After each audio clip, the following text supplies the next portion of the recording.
let me set the scene for you. April 2011, and I'm 7 years old, and more or less just your average kid. Spend most of my time outside filming fake movie trailers, drinking water from a hose, and most definitely not eating food off the floor way past the 5-second rule. So, most definitely, just like any other kid.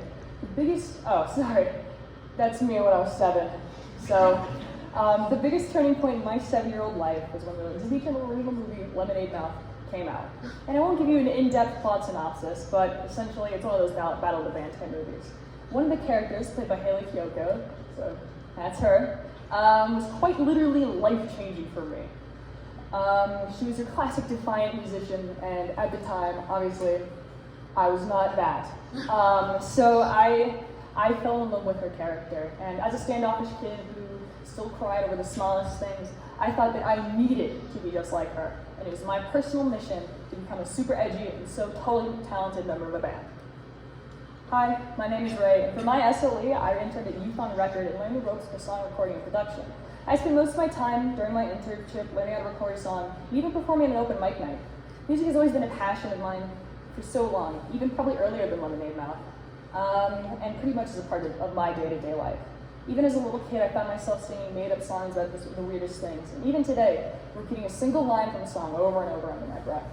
I realized how much of a passion for music I had when I was 12 and decided I would take up an instrument, the cello. I don't have any pictures of me playing the cello, so it was an accurate artistic rendition, and I know I don't really look like your classic cello player, but when I was so young, I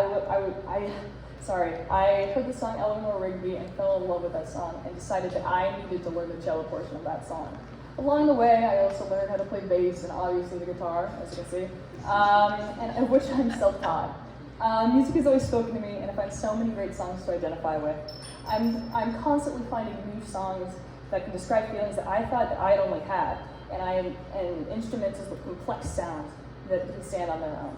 I enjoy such a range of music, from orchestral instrumentals to small ballads recorded on iPhones. I'm a bit of a fanatic, and I've always had a fascination with music, which led me to want to create compelling pieces of my own. And I wanted to write things that I could identify with, and maybe other people could as well. I haven't been writing music for very long, at the time of my internship, but I found within my personal process that the easiest part is playing the instrument. Technically speaking, yeah, I still have to tune the instrument, learn the song, play in position, all that stuff. But that's, to me, the easier part of being a musician.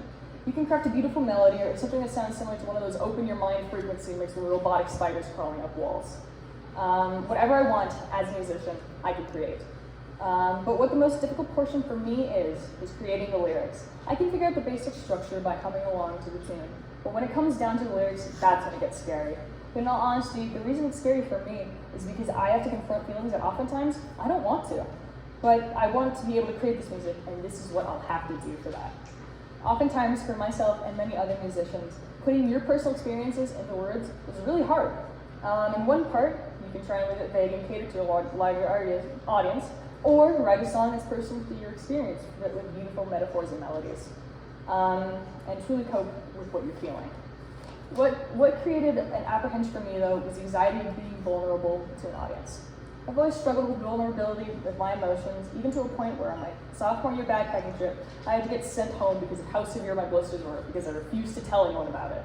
I'd always had an anxiety in showing weakness, and I can see it back in my songwriting process.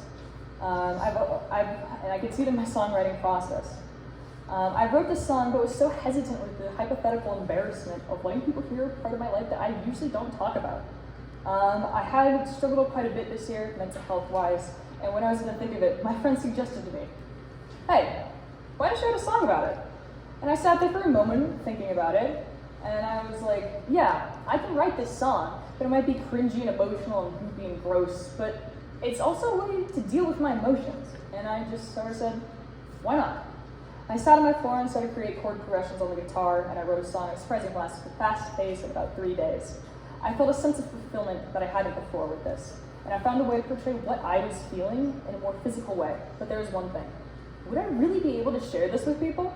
It was so personal and a window into what I was experiencing that I don't think I really wanted to show to people. And could I even begin to let the people I was close with see this side of my life? I ended up sharing a song with a few of my friends in their basement, and in their basement, and I received many praises for it. But I couldn't get over the fear of vulnerability that I was experiencing. Even my friends were saying I did a good job. I wanted so badly to be able to share this, but I still felt so hesitant. I had this apprehension of not wanting to be ridiculed. I wanted to be understood, but I also didn't. I could say I learned a lot of things on my internship, like how to engineer guitar effects, or how to make songs on the MIDI controller, how to organize maybe 8 drum kits, we don't know how many there actually were, and how to tape wires to the floor. But really, I did learn something truly valuable while I was there. After toiling, trying to get the guitar transitions right and the bass part just right, I had to go into the sound booth. So that's me in a sound booth. At the part I totally dreaded because I developed so many insecurities about the song and myself at that point. Did the chord progression really sound appealing? Was it kind of too emo? And overall, did it actually sound good? A few things happened the day when I went and recorded vocals. I walked into the sound booth with this feeling of dread, because now is when people really had to hear this song. It took me a while, but as soon as I got comfortable in the recording booth and with myself, that's when everything started to flow and, to me, sound good. Once I took a moment to loosen up and realize in that soundproof box that I didn't really need to worry about this embarrassment, I began to let everything flow so much smoother. While trying to get the best vocal take, I realized something that I've been told over and over for years. Nobody cares. Seriously. But not in like a nobody loves you kind of way, but like you can just do anything and don't need to feel this negative judgment. I spent so much time worrying about these things, but mostly I thought what others would see of me when the song was finished. But it wasn't in regards to myself. I've always been this way, with the constant concern of what others think. When I wrote my song, I wasn't writing it for any judgment. I was just trying to make words rhyme and convey what I was truly experiencing at the time. I love that song. And even if it was written in a very difficult point in my life, it was still a reflection of me and who I am as an artist. And only in the recording booth did I realize it didn't really matter if anyone liked it besides me. I'd written this song for myself and not to cater to other people. But I found myself in the recording process questioning everything and written to that point only because I thought people wouldn't like it. But still, I pushed through it and let myself feel that fear.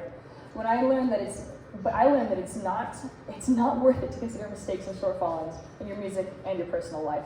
Because in the reality of songwriting, statistically, there's at least one person out there that will like your song as well. And I take some comfort with that. I would say that doesn't just apply to songwriting, but my everyday life. My experience at UFON enforced something that I should have realized so long ago. It doesn't matter who you are or who you're perceived as. What matters is your own personal issues and nobody else's. I'd spent so much time concerned if people would like the song that I didn't even consider how I felt about it. As the song finished, I found my mentor humming along to the tune, and some kid who I'd never met in my entire life giving me praises for it. It was a confirmation that, yes, this could be created and enjoyed by others, and that I should focus on it regardless of what other people think. Obviously, this isn't going to be a quick turnaround in my life, letting go of these hypothetical judgments so many people have for me. But it really is an eye-opener experience for me, because I had been told so many times that I shouldn't be concerned with others' feelings. It's not in my control. I'm beginning to understand that. And it reminded me that I actually am a talented musician. Of course, I learned the practical stuff on my internship, but what truly stuck was this idea that I shouldn't really care what others think. While I was there, I really shouldn't care what others think, and I should accept my personal talents. And I will never be the same as any other musician. And as that sounds scary, I take a sort of solace and comfort in that, knowing that nobody else is like me. While I was there, it was really cemented in my mind that this is what I wanted to do with my life, and I wanted to create music. And I should pursue my passions without judgment. I still want to be a super edgy and oh so talented musician, but I still wanted to be super edgy and oh so talented member of a band, but I needed to learn within myself that it was okay to be vulnerable. Of course, I've changed over the years, obviously. I'm not that little kid who looked like they were crying on the side of the street. And arguably, I do look cooler than Haley Kyoko. But I just want other people to realize that it's okay to be vulnerable on a larger stage. And it's okay for kids who are just like me, who cry about the smallest thing, that it's okay to feel your emotions, and you can also be a so totally talented musician as well. Thank you.